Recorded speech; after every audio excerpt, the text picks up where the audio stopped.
turned this on the other day and it said record. The lens was extended. I'm sitting here talking to somebody. Turned around and looked and turned off all by itself. Really? Huh. Yeah, so I'm going to have to, like watch this thing, but make sure it's working. But a couple of things that, when you talked about the farm, and where were you born?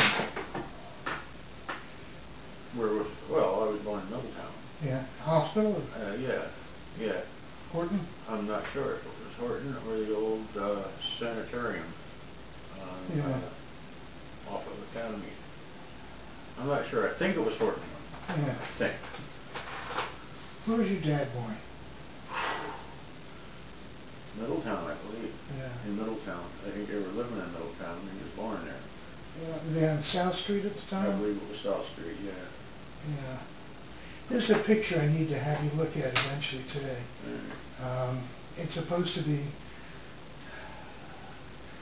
our grandmother and her kids, and it looks like it could be Grandpa, because he had a younger face when he was young, obviously, but it looked like a different shaped face. And Grandma's mother and dad are in the picture. Oh boy. So it's an old one. Yeah. But it's kind of neat to see. Her mother I met once, 1955 or 56 in Ocala, Florida. Really? She had moved down there, what Grandma said, somewhere in the early 20s, maybe. Yeah.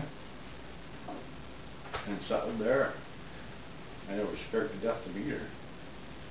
They told me she was 90-some years old, and all I could picture was this raggedy old lady that looked like a witch. I was scared the bejesus out of me. It turns out she was quite nice. Yeah. I've turned up some interesting photos.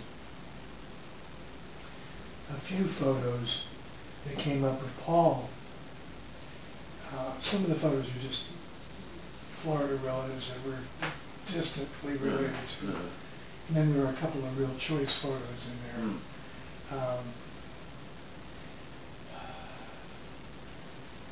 Way back in the 20s. Oh boy. Yeah, I'll show them to you. We'll get to them. So, yeah, I grew up in isolation in Florida. I didn't know you guys. And I remember my mother taking me to some relative in Ocala. Right. And they had a chicken that used to attack me, and nasty-ass thing. Okay, it might have been the Kings. Yeah, come running around the house and spur you. I almost, you're talking about it, I'm not making it up, or if I remember something about when I met Uncle Roy King and Aunt Ed. Yeah. Their house, and I kind of remember a chicken running around there. And I would have been, I don't know, 55, or where I been, 7? Yeah. Something like. And Uncle Roy was awful fussy about his car, that I remember. You don't get in his car. Yeah. You set down your butt on the seat and shake your feet off. Keep that sand out there. Right. Sand, yeah. And of course, he stayed there a day or so, I guess. And he had these palm trees in his yard. And my brother and I guess, we were climbing the palm trees and breaking off the... Oh my God, did we catch hell for that? I thought they was dead, and that was a harmless thing. You were doing a good thing. I thought, oh my God, he raised the devil about that. Oh. He was kind of, he's not a bad man, but yeah. He was, Yeah.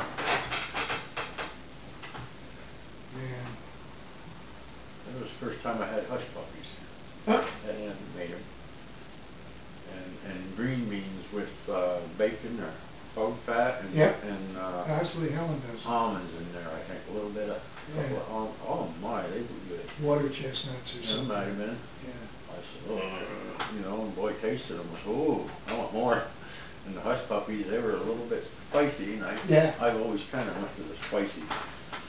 Fun, yeah. I just remember being terrified of that goddamn rooster. I'm thinking, That son of a bitch would hurt. He can't imagine like a fighting cock. Oh, yeah. Yeah. Judy's daughter's deadly afraid of him. But I don't remember the people. See, that's the thing. I remember the house was up like on rocks or something. That's Florida house. Yep. Built up on, I don't know if it was stone or brick. Pillars. Yeah, yep, Piers. exactly.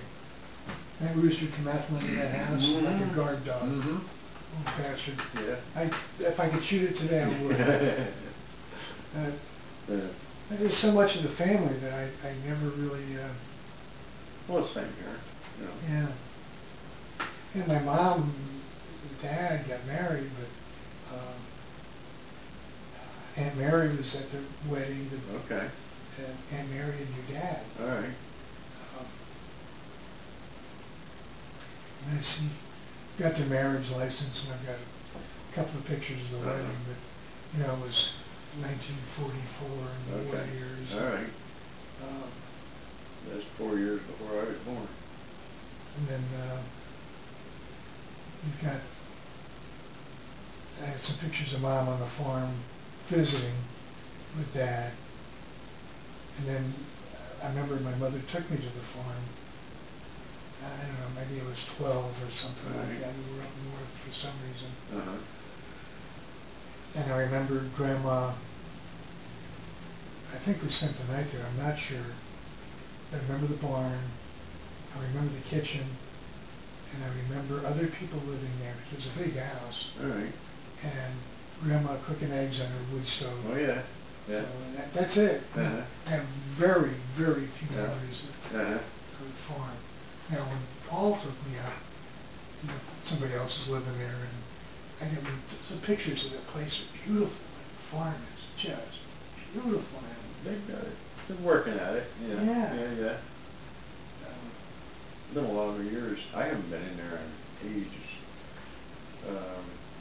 Billy and his first wife lived there for a while with his father-in-law and mother-in-law, who actually, the father-in-law had worked for Harry Gruenfeld, who had bought it from, Greenland, I believe, Harry Gruenfeld, who was a cattle dealer from Middletown. Really? And he bought that farm to keep the cattle he bought. Billy's father-in-law was the farm manager.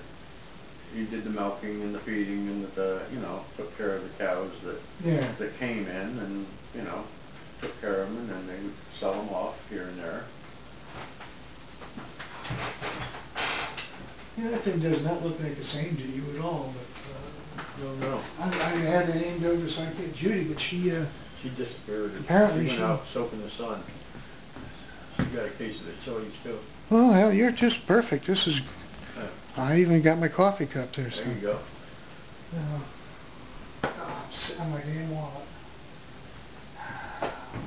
Said I'd take it out and I forgot it. Oh, man.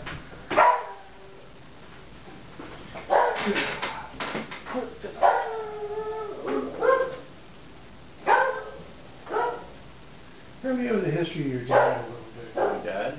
Yeah, what you feel comfortable with. Where do you want to start? He was born.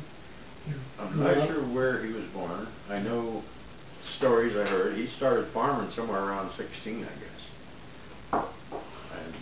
And I'm not sure if he ever finished high school or finished high school and started farming. There was quite a controversy about that from stories. Yeah. He wanted to farm, and Grandma says, no. Well, eventually he did go farming. And he started out working the fields with horses. Really? Just mowing and whatnot with the horses, and gathering the loose hay and bundling it up just like they did in the old days with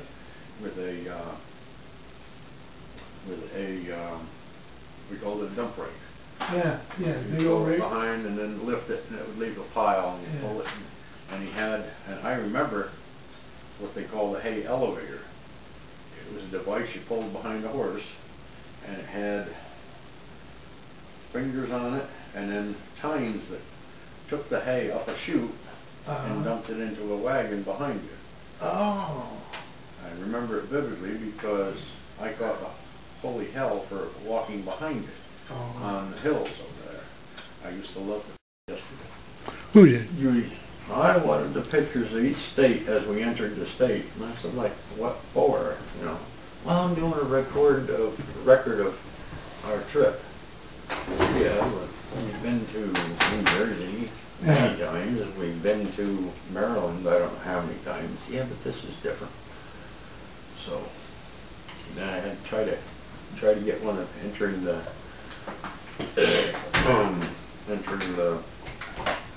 That big bridge place? Chesapeake. Yeah, Chesapeake. Yep.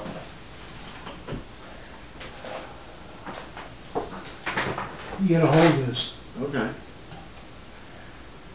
This is David J. Daly's Deputy Sheriff's Badge, New York City. Right, that's my grandfather's father then. Yes. There it is, boys. You get better pictures, but this guy, David J., came over with his dad and his brother Michael and his sister in about 1850. Oh, okay. So he was about 11 years old when he came over, but he was deputy sheriff in the late 1800s, 1900. Okay. And quite well known in New York City, apparently. Okay. I hope that was in a good way. Yes, pretty much. Daily reputation. Well, yeah, well, his brother Michael went on to become the commissioner of public works for New York. Okay. And worked as second in command of the political organization, Tammany Hall. And he was, he basically ran Tammany Hall for the frontman, Richard Croker. And the bottom line of it all is, back in the late 1800s and early 1900s, you know, it was all about getting the right vote for the right people. Oh yeah, of course. And all that. And we literally did run the Irish gangs of New York. Okay. So somebody had to. Somebody had to. That's cool. But that's you know, something. Precious. Yeah, it really is, man. Grandma gave me a box of stuff and said, "Well, you're the first one or the first one, and okay, you take care of this stuff and share it, explain it, document it." So, you know, Paul has a few things. Matter of fact, Paul has a set of books that came over from Ireland. Oh, really? Yeah. And he's got Grandpa's Billy Club. I've seen a picture. Yeah. Yes, yes. Yeah, the pictures and some of this. Yeah, yep. I keep. But David John? It's confusing. Mm-hmm. And somewhere I find it said Days of Joseph. Okay. And then later on it says David John. Just a curiosity, you know. Yeah. Because I don't know. And I haven't gone back to get birth certificates and all that stuff. That's a long time back. But I thought that was... Yes, special. Pretty special. Mm-hmm. And the other... that's some of my father's stuff from World War II. We'll look at that in a minute. No, there's a crying shame. No, not that. I acquired his flight jacket. Oh, man. From going over. Over the hump? Yeah. And as a kid... It was a jacket. It was a jacket. Exactly. Yeah. I thought it was the coolest thing, and, you know, what become of it? Well, in my first marriage, my father-in-law was a fighter plane mechanic. Okay. And he would test fly. He wasn't in the war itself. But he built the planes. And he'd fly and test fly and crap like that. But he had a flight jacket and had it packed away, and he brought it to me as a gift. Wow. Beautiful. Wool line. Yeah. I put it on, and the seams all fell apart. Yep. Disintegrated. It disintegrated. Yep. What a disappointment. But since you brought up the jacket, this was sewn In the jacket. Okay. on the back of the jacket. Yep, yep. And it's called a blood chit, C-H-I-T. Mm-hmm. And basically what it says is, hey, this guy is a friend of ours. Right. Help him. Take care of him, yeah. Mm-hmm. So when he got shot down and beat up, Mm-hmm. the Chinese took care of him. Right, yeah. They buried him in the daytime while the Japs were looking for him, Mm-hmm. and moved him at night. Yeah. They gave him a woman guide. It took him 3 months through China over to Burma. Wow. And according to George, my dad was very heartbroken because he had become very close to this Chinese woman. Uh-huh. It saved his life Sure. and nursed him back to health by taking him to village to village to village. Mm-hmm. Sure. And when they got to Burma, they took Dad to, what do you call it, interrogate him or... Yeah, sure. Yeah. And when they were done with him, he said, oh, where's my guide? And they said, we sent her back. We never got to say thank you or anything. Yeah. So, What would they call it? I know the word. debriefing. Debriefing, yeah. So the patch has got China and the U.S. Right. combination. Uh-huh. So when you're shot down or captured, Yeah. they know Uh-huh. who you are. And the flight jacket had his name in English and Chinese, I think it was on it. I bet you. Yeah. Oh man. So this, you can find these, there's a series of blood chits, and they're on the internet. There's a site, you can look them up and see exactly what Mm-hmm. Chinese writing says. I actually sent it off to be interpreted at one point. Okay. And then I found, oh, it's right here on my computer screen. A lot of that stuff is, you just, you don't know. Wasn't there then. Right, exactly. But here's our grandfather's watch. Oh, cool.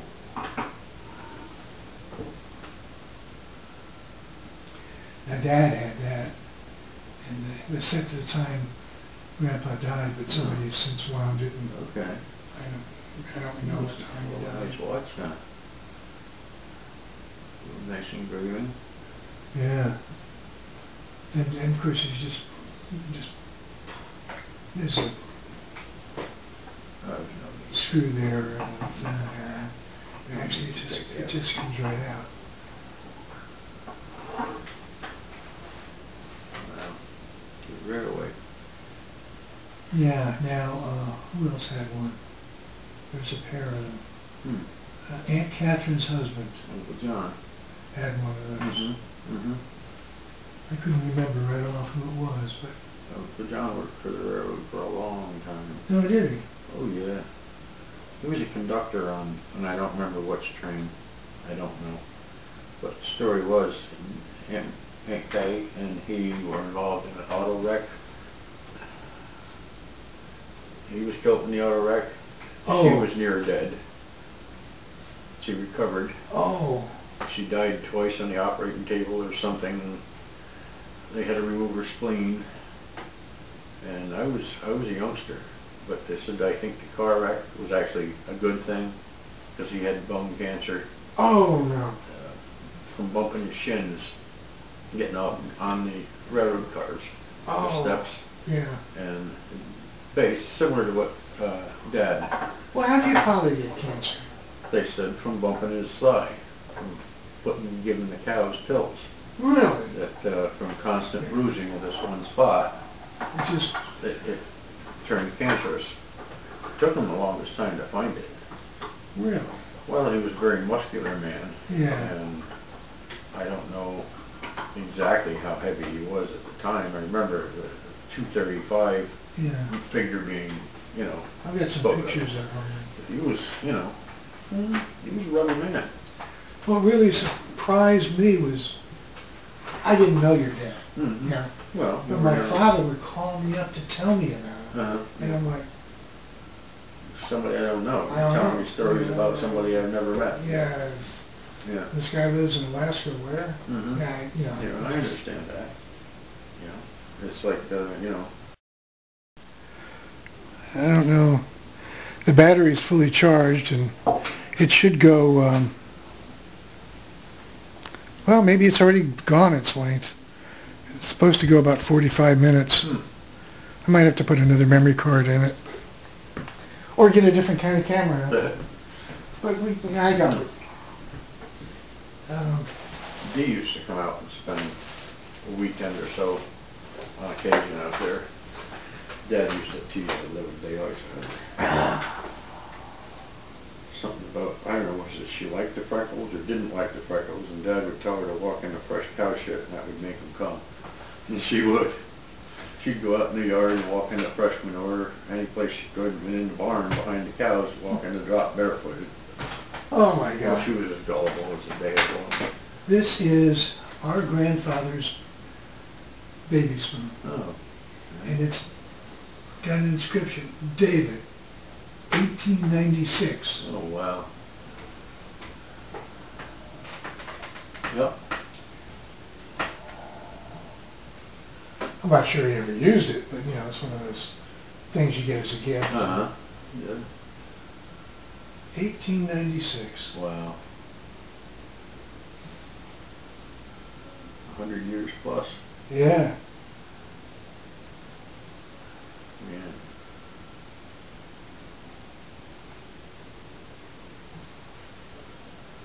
Quite unique design too. Very ornate. Fits the era. Yeah. It's cool.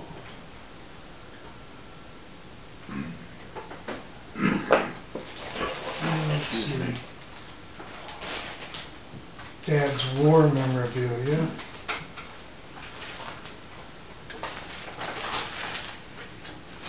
The dog tag. Yeah, I still got Dad's dog tags. And a couple sets of those. And what we've got, not that he deserved a good conduct medal, but he did get a good conduct medal. Uh-huh. But the one that is really of interest is around here somewhere.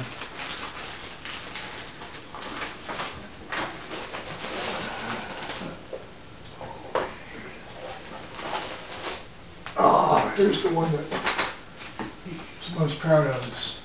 Here's the air medal. Okay. Wow. Huh.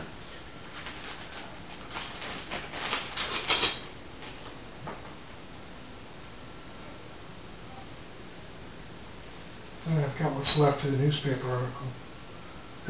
I've got scans of it and photos of it. Uh-huh. But it's just one of those things. Yeah, he talked about the horror stories. Mm-hmm. He never told me about getting shot down or crashing over there. Yeah. He told about the flight over. The flight's over and the plane getting iced up Yep. and the old men jumping out. Yep. And the old women jumping out and the luggage well, I guess the luggage went first. Yeah. The luggage and then the old men and the old women and then the younger men sometimes and Yeah. whatever it took to get the women and kids. Yeah. And that's when part of the story about the flight jacket, I said, nice leather jacket, being warm, and he says, no, Yeah. at 30 below, you pretty well took us off. Yeah. And the little plane. There's no heat. No heat, no means of de-icing. And, some of them Himalayas were, 29,000? Yep. Close to 30,000 feet, you might say. You needed 30,000 to, Yeah. it's colder anyway. George remembered some of those stories that my father had told, Okay. and he wrote them. Oh. Particularly, like you were talking about men, women, and children, Mm-hmm. and luggage going out. And George remembered that Dad would ferry, of course, a lot of aviation fuel Okay. back All right. to China, but they also had to take Chinese young officers from China over to Burma for training. The British for training. All right. And then he'd fly them back. In the back, okay. And there were some flights where the plane was icing so bad, the captain, the pilot, would normally signal Dad, like, put up 3 fingers for 300 pounds. You get 300 pounds to lose it. Lose it. So they're icing up, and they can't make it. It's either dump or crash. Right. The guy puts up 5, and all they're carrying is people. And Dad looks at the Chinese officer who's in charge of these young guys, and he tells them to get up and jump. You. 28,000 feet, no chute, you're out. Yeah. And Dad said, he remembered the look on one guy's face. As the guy got to the door, Dad blocked him because he thought we had enough weight off. Right. And they did. And the guy was like, just sat down and, you know, how close? Yeah, sure. But for Dad, that really bothered him the rest of his life. I'm sure it did. So. I'm sure it did. He was a good man, you know, he had a big heart. As a kid, high school, he used to come and visit Dad frequent. I can remember him with his chickle boy, you know, when we were smaller. Yeah. And in fact, all, especially like Nancy and Linda, they probably remember. You know, he would come to visit. But Dad had passed, and he would stop on occasion and ask, what's your plans for the future? And I said, you know, well, I don't know. Where would you like to go to college and such, you know? I said, well, I thought about it a little bit. And he says, look, he said, I want you to, you know, to know that, you know, if you choose that, I'd be there to help you. And I said, wow, you know, holy crow. You know, we had no other means of, you know, for years we lived like paupers, so. Dad got ill, there was no insurance to cover. Even the Social Security says, tough shit, pal, you're out of luck. He didn't have enough quarters paid up to collect anything. He was minus, the story I got, he was minus a week on his final quarter, and the state wouldn't say, you know, the city said, tough shit, you're out of luck. The line's a line. And we couldn't collect any sorts of public aid in that he owned the house. Yeah. He had built that house from scratch. And they says, well, sell the house. And which house was that? That's the one Bill has now. I thought it was, but I wanted to make sure. Yeah. Yeah, the farmhouse. I remember visiting him with my dad, and I guess my mom. Okay. And your father, who I really didn't know, was doing brick and mortar, like concrete block or something. Oh yeah, that could have been he started building the house. He was working in the dirt, building the house at the time. Yeah, that had been like 54 maybe. Yeah, probably in that time frame. Because we moved to Miami in 1950, and Dad left. And then there was some back and forth trips in there. I just remember, there's some old pictures. And the other artifact that you really need to see. The plate. Yeah, have you seen it? Yeah, last year I think. Okay, because I wasn't sure if I got Very that. pretty. That is. Yeah, it's beautiful. That is just awesome. I'm not going to take it out. Well, we can. No. Somebody has to once in a while. Well, you take it out. We won't break it. We'll just hold it up to the Carved camera. from. And it's meerschaum pipe owned by our great-grandfather Richard Daly. Wow. And smoked by him, apparently. It looks like it has been used. It's been used. Fired. Yeah. It's been fired. But what was it carved from? It's clay. Oh, okay. Okay. It's a hardened special clay.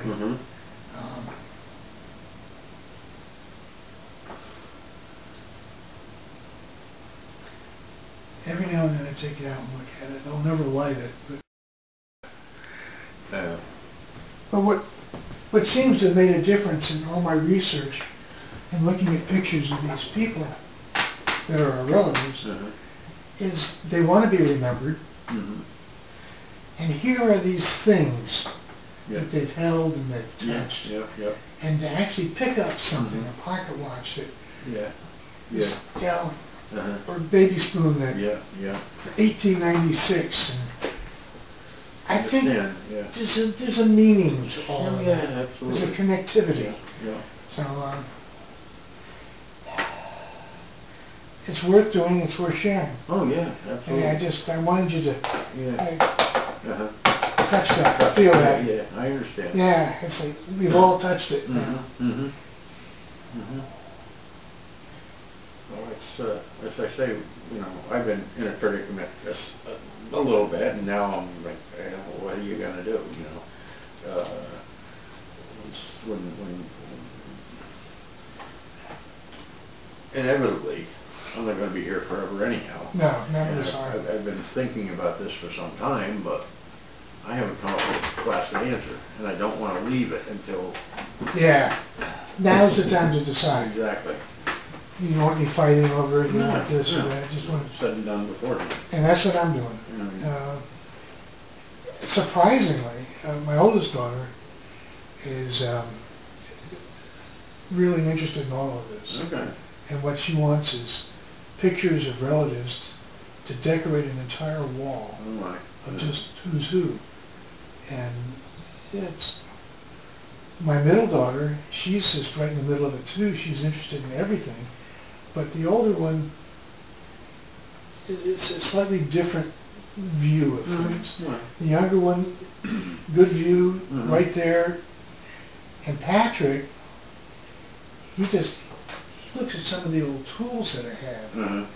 He'll look up a breaker bar and tell me it was made in 1932. And it's like, Dad, where'd you get that? And it's like, oh, my mother. My mother's father's, no, my mother's mother's father. Okay. His parents came from Germany, Prussia, Bavaria, that whole wing came from a bunch of damn Germans. The Kissenberths. Okay. If you do a Google search on Kissenberth, the one thing that always shows up is Otto Kissenberth. Okay. World War I fighting ace for Germany. Okay. Well, now be damned if he doesn't look like my great-great-grandfather. Okay. I'm like, wait a minute, did you sneak over here? He might have. I don't know yet. I'm looking at that. Yeah. But cool. But from that great-great-grandfather, who was an excellent woodworker, my mother got his tool case, which rotted away in Florida. But out of it came a couple little old hand saws and 2 wood planes. I mean, the wood planes are made out of wood with a blade. Right. Yeah. They're not box plane. Yeah. And I've got a couple. One that's all wood. my oldest daughter wants one. Okay. You know, it's that kind of thing. Who wants what? Who'll take care of it? Don't spread stuff so thin that you never get to know where it's all at. Because 2 generations from now. I understand. Yeah. So, I trust all the kids. They all have an interest. It's just... You don't want to end up seeing it at a pawn shop. No. You know. Or throwing in some outbuilding and termited. Yeah, I understand. So yeah, I went and got this box. It's a, I don't know, it'll last so many hours in a fire. Right. And some thief wants to steal it. Well, good luck carrying it, because you're not going far. Gotcha, yeah. I can't. I had to get Brenda to get it out from under the desk, so that Judy could get it off the floor to get it in here. And, so I've got this, and I have a safe in my back room. That was Brenda's brother's. Okay. But I keep CDs in it. All right. Well, it's just you know, you do 20 years of research. You don't want to lose it. Yeah. You don't want to lose it. They get too hot in the fire, they just... So that's... Gotcha. So I had 2 boxes of Stuff. stuff. One little box there. You didn't show me what's in This there. one. Oh, wow. Yes, that is... Oh, my. what's the first guy? Richard. Richard. Supposedly his ring. There's no proof. There's no... Dad wasn't sure if it was his or Michael T. Daly. And I can't find a photograph of that ring in it. Beautiful made. Yes. Now, I'm going to guess it's carved on it. Yeah. Oh, yes. Beautiful. It's a beautiful, beautiful piece. Now there's another ring floating around in here. And it's Evidently it was just a tad big for a minute. yeah. Yeah, he's got the filler upper. Yeah. This ring here was my father's. Okay. And he will not tell me the story behind the ring. He said no, never. He died not telling me. Oh, darn. So I have no idea what. See, he just said save it. Yeah. But I want to go back to something you brought up, education. You said, Dad said, blah, blah, blah, college. Dad said to me at one point, son, if you ever come into any money, here's what I want you to do. I want you to set up an education fund for the Daly family. I said, well, that's cool, but I doubt I'll give you any money. And then he said, are you catching this? He said, there's supposed to be money somewhere. Don't know. Don't know? I've heard stories, other families, not us. Yeah. The neighbor, my friend Jack, and his brother worked for their stepfather in the landscaping business. And the man was always gold, silver, gold, gold. And somewhere along the line, they got the idea. They did jobs that was $250,000, $500,000, stuff like that. They lived next to us, and they would actually pack up their trucks and go to North Carolina and work for a week. Actually Maryland, outside D.C. Tractor trailers full of equipment, go down with a whole freaking crew. Work for a week, work for 2 weeks, whatever. Jobs that were, the man would come in and pay his bill on occasion. Hey, come in, jump in the car. You go for a short ride. Paper bag on the floor. How much do I owe you? Well, at the moment, $5,000. Get in the bag. Take out $5,000 cash. He would have a shopping bag full of strapped bundles of cash. They died as paupers. Nothing could be found. They swore he bought gold and buried it in the backyard. Hadn't found it. Never found it. Whether it was a story, who the hell knows? It's probably real. Yeah. You put me? I'm not sure. I'll leave it I open. know, you're there. I know. I'll leave them open in case. I read a book on treasure hunting. A long time ago. I lived in Florida. This guy wrote about Florida. And he wrote about some of the stories I'd heard. And I'd gone to these places and looked. And I was stupid. Matter of fact, one place was about a guy, his name escapes me at the moment, a younger man, like in his 40s, but was a hermit. Okay. Lived up in a swamp, owned a lot of land, bought and sold land. He came out of his hermit house and do big time business. All right, here we go. That's good. Now, where were we? Well, up in Spinelli's house, in his living room, he had old wine barrels. The tops were knocked out. The wine barrels were full of silver dollars.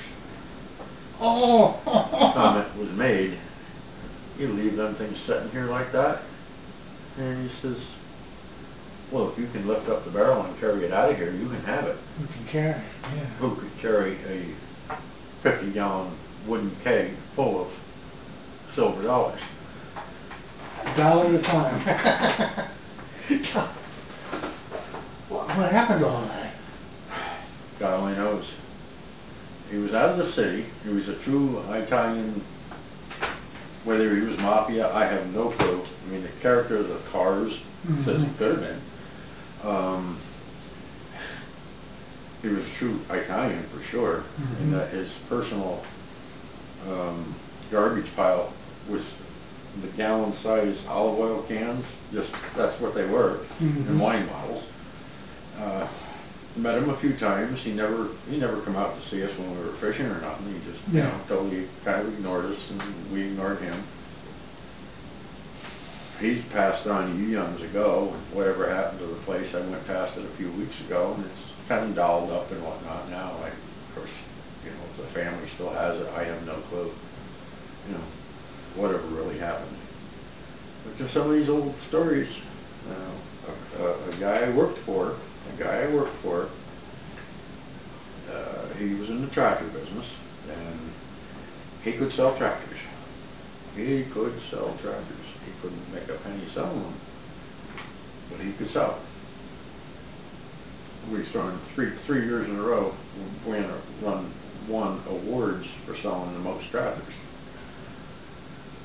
Never made a penny on them though.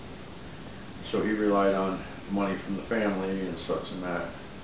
Well, his wife's, a relation to his wife passed away upstate New York. It was a doctor, an old country doctor, who lived frugally. When he passed away, the family members got into the house and rummaging through things. They found a steamer trunk up in the attic with $300,000 in cash in it. Good God. When he got paid, which quite often he worked on trade. I'll stitch you up for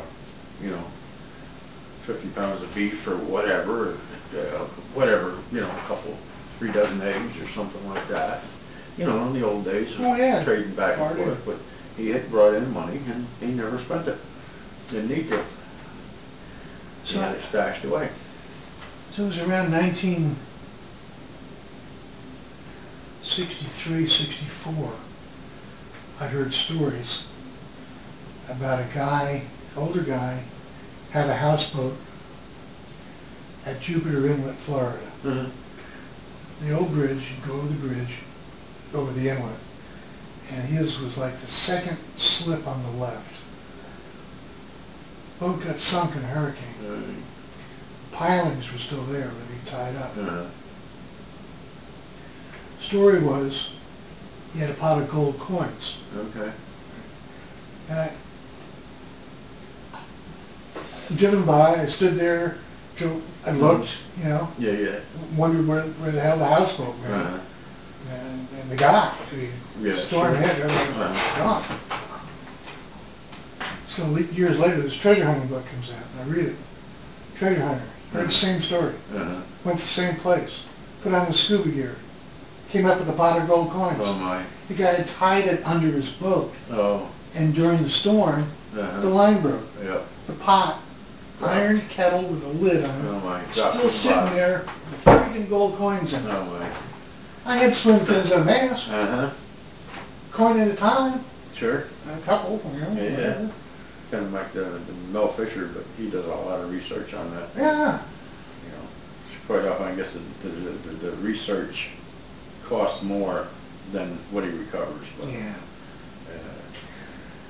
But old doctors up in the mountains where Brenda's father comes from. Her father told me the story many times about old Doc Cooper. Okay. Doc Cooper's place, he told me where it was, down side of the mountain near the river.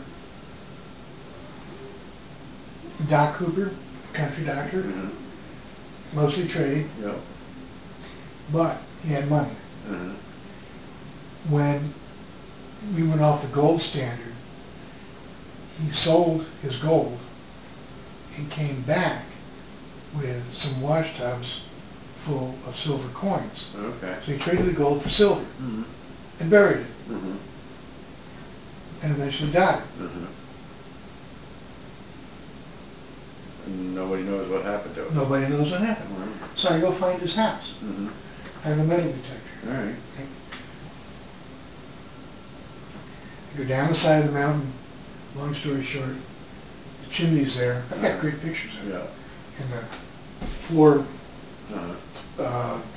boards, whatever the joists are there, hand-hewn logs. I'm going around looking. And I hit a spot with a big reading. Okay. And I have my oldest boy with me, who's about that old. And we're digging. Well, hell, I'm not allergic to poison ivy. Didn't bother me a bit. Well, I might get a little bump. Yeah, yeah.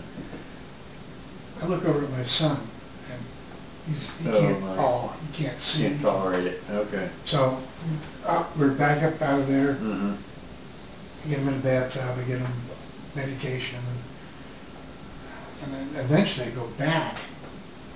And what I had found was the corner of a wood cook stove, and the stove is buried with the door almost like a safe.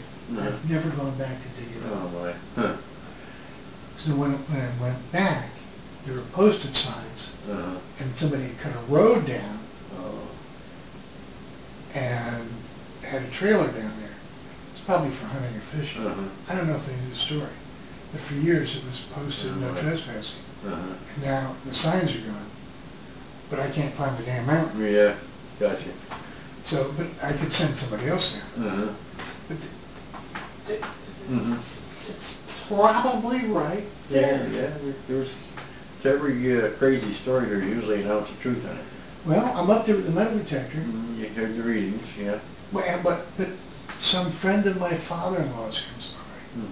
Says, I heard you had a metal detector. Yeah. Did I borrow it? You know?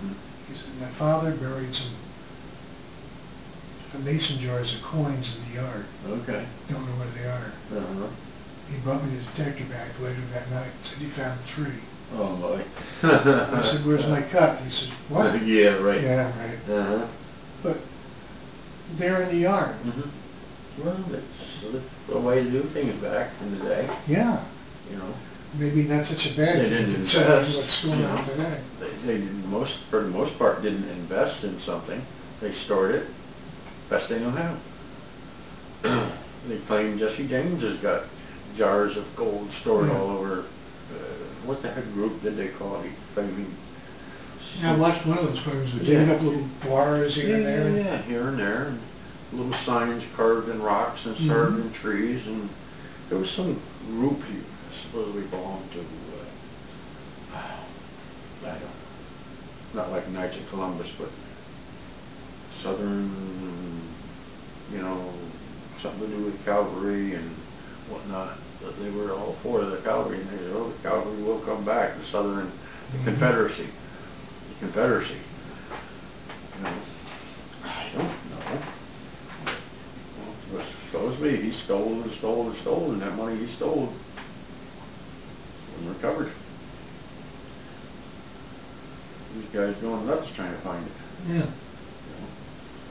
the trail is long cold, you know. Don't know. Well, even around here. I haven't found a lot, but I found a handful of silver coins, some gold wedding rings. And Something, yeah, sure. so, you know, this house was built in 1905. All right. The one over there was 1886. There's old Showed, I think it was one of the largest gold nuggets ever found Is it 28 pounds? Oh, up the road here, Yeah. Reed Gold Mine Okay. in Concord, North Carolina. All right. They have a replica of it. Okay. Holy crap! Uh-huh. It's bigger than that rock you brought. Well, that's quite a bit bigger than just the one in. I'm not sure if it's Montana or South Dakota. Is the size of your fist. Man.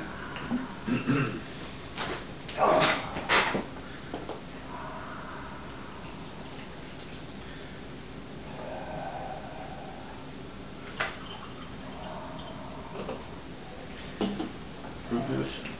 You know it. Well, I drink fruit juice, but it's got a lot of sugar in it. Yeah. And a lot of acid. Mm-hmm. Acid eats my teeth up Okay. because of my birth defect. And what the closest thing they can come to it in medical terms is Barrett's esophagus. However, Acid reflux and well, whatnot. yeah, All right. sort of maybe. As a fetus, my esophagus overran my stomach. Okay. Literally, my stomach is in my throat. Okay. So I have acid being secreted in my throat by stomach cells. All right. Not like it's bubbling back out. Okay. It's made there. So I keep an ulcer in the back of my tongue all the way down into my stomach. And so I drink lidocaine to numb my throat. And anything without a lot of acid or sugar. Okay. So this is Gator something. Yeah. I don't know what the hell it is. But the other time I'm drinking cranberry. But that has acid and sugar. Right. So I drink some of that and a lot of this. Okay. And it just keeps my throat wet. Okay. That helps, huh? I can talk. All right. When it gets real bad, I go in and get a swig of lidocaine. All right. Okay. This is one of those, Just amazing.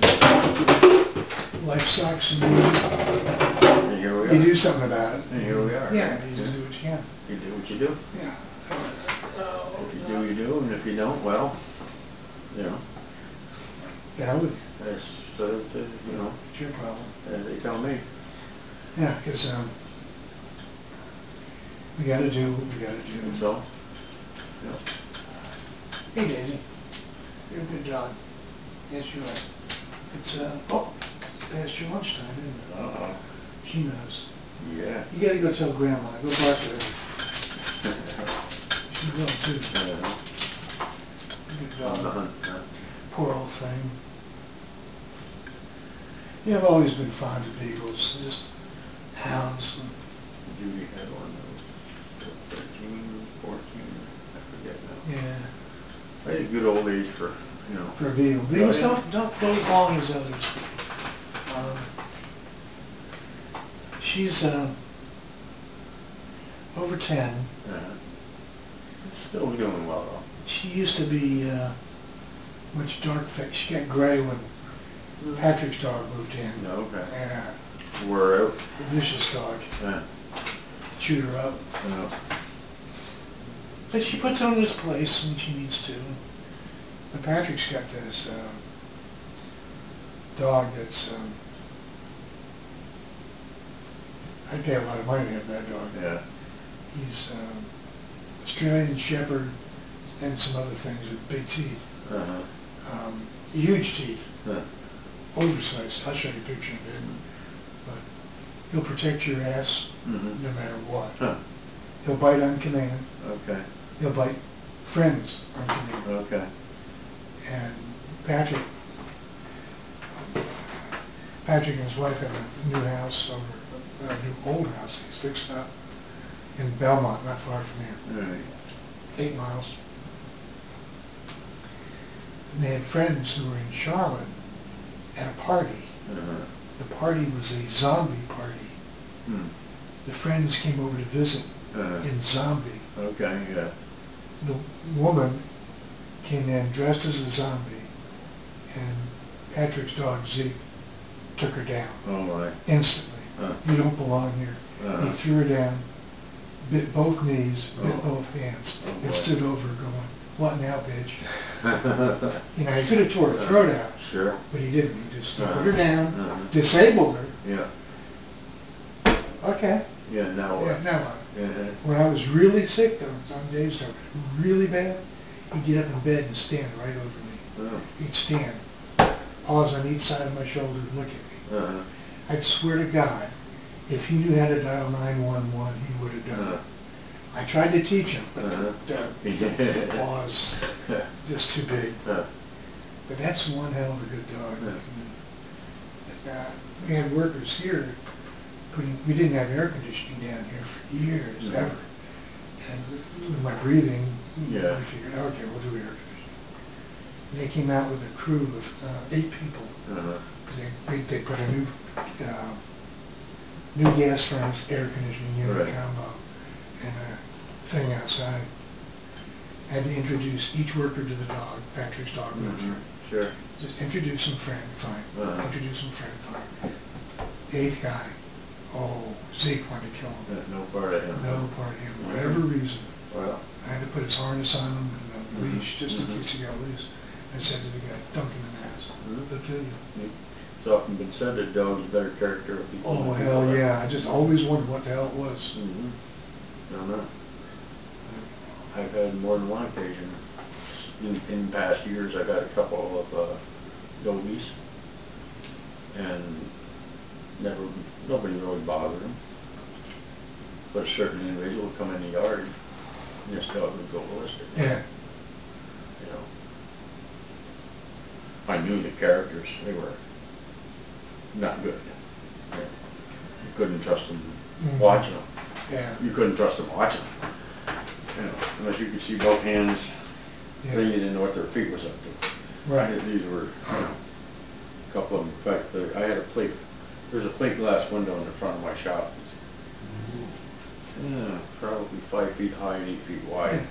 One dog tried to go through it. He went right, boom. Luckily it's, heavy glass, and kind of bounced off. And I went, what in that devil? And look out, and there's this notorious crook, You don't want no part of that guy being around there. See, they know better than people. They do. They really do. No. Yeah, pee. I don't know how this thing's been doing. Because when I were checking on it, the lens was out, the screen was black. Oh. Yeah, for God's sakes. Well, hopefully it worked. Well, we got something going. Oh, hey, it's still running. Yeah. Well, we got, I just want to get, I got some of the farm history, I got this, I got that. Did your dad fly an airplane? No, not to my knowledge, never. Okay. No. Well. No. Closest was Uncle Joe, I think.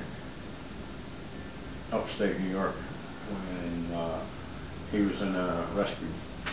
Civil Air Patrol, something like that. Yeah.